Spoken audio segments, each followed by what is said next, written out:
What's going on YouTube? Links Forte bring you my week 3 season prep for the Pixel Dream League. This week I'm going up against Chris and the Blackburn Roarvers, and this is a battle I am not looking forward to. This is a rematch of the Season 7 championship, and Chris's team is more annoying than it was last season. It's very bulky. I'm gonna put the team here, his team here, throughout the video so you can see why I brought what I brought, and you don't have to try to remember everything I said. But Chris wanted me to say something nice, and I refused to do so because he's a very annoying opponent. He's very smart when it comes to playing. He makes the correct moves. The only way to really beat him is with hacks. Like, you can't really take too many risks. Like, you should take risks to win some battles, but those risks against him are usually low reward, high destroyed. That was a horrible analogy, but basically that's what it is. Like, you take a big risk and it doesn't pay out, all that much. So let me go through my team and tell you what I'm bringing this week. The first Pokemon I'm bringing is Mega Houndoom. I kind of debated back and forth between bringing Mega Houndoom and Mega Lopunny, but the reason why I'm bringing Mega Houndoom is specifically because of Cresselia. Now, as you can see, I have Substitute, Nasty Plot, Flamethrower, and Dark Pulse on this Mega Houndoom. The reason why I'm bringing Substitute is because I can set up in front of Houndoom, or I can set up in front of Cresselia, barring any crazy special attack investment. His Moonblast cannot break a sub, so it allows me to get up a sub and get behind, and then start to set up some nasty plots.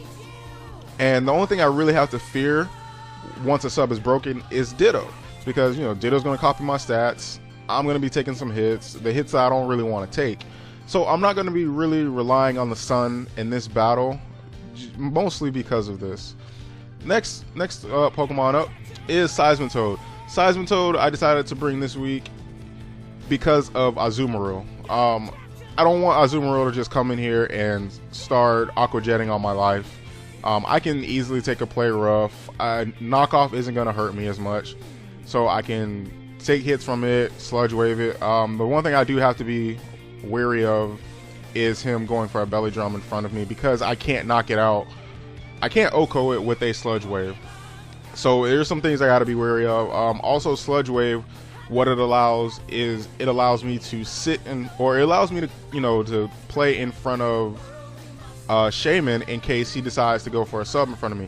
I don't really mind if Shaman, attacks me and OHKOs me with a Seed Flare. I just want to prevent Shaman from sitting behind a sub the entire battle, because if that were to happen, it's a very bad time for me. This Seismitoad, what it also allows is it allows me to come in on Landorus, take some hits from Landorus, and possibly get a burn on it or do any kind of damage. And with that Scald, it makes it difficult for any Pokemon to come in. Next up, I'm bringing Dragonite back to the battle. Dragonite is going to be rocking a Choice Band yet again this battle. Adamant as well. Extreme Speed, Earthquake, Dragon Claw, Outrage. Earthquake, Heatran is there. I don't want Heatran to just come in for free. Dragon Claw and Outrage, I want to be able to hit something and without locking myself in, because I have a feeling Azumarill is coming just because of the Dragonite threat. Outrage, it does the most damage. Extreme Speed, because of Mega Absol. I almost forgot what Mega he was, because I'm not looking at his team right now, you guys. So Extreme Speed, that should be more than enough to 2-hit KO Mega Absol. It keeps Mega Absol from going for any Swords Dances. After the first Extreme Speed, it should easily, even if he knocks off my Choice Band, I should still be able to take him out with the second Extreme Speed. So that's my reason for, bringing Dragonite. Hardest hitter I have on my team, physically wise. Next up, I'm bringing Mamoswine. Mamoswine is rocking Choice Scarf yet again this week. Didn't really get to showcase it last week, but I have a feeling it's really going to come in handy this week because of the previous battles I saw Chris have. It's also carrying the Jolly Nature instead of Adamant like it was last week. The reason for that is when I was watching his last 2 battles, Landorus was Adamant Choice Scarf, and Mamoswine Jolly outspeeds that Landorus. So what it allows me to do is, even if I get even the Intimidate drops my attack, it allows Icicle Spear to, you know, still kill it with 3 hits. Superpower, you know, just in case Absol wants to come in thinking it's going to set up, or for whatever reason, Ditto copies Mamoswine. Knockoff is there as well, so hopefully I can get rid of Choice Scarf. Earthquake, 2-hit KOs, Azumarill. Next up is Regirock. First time I'm ever running the Sturdy set. Careful Nature.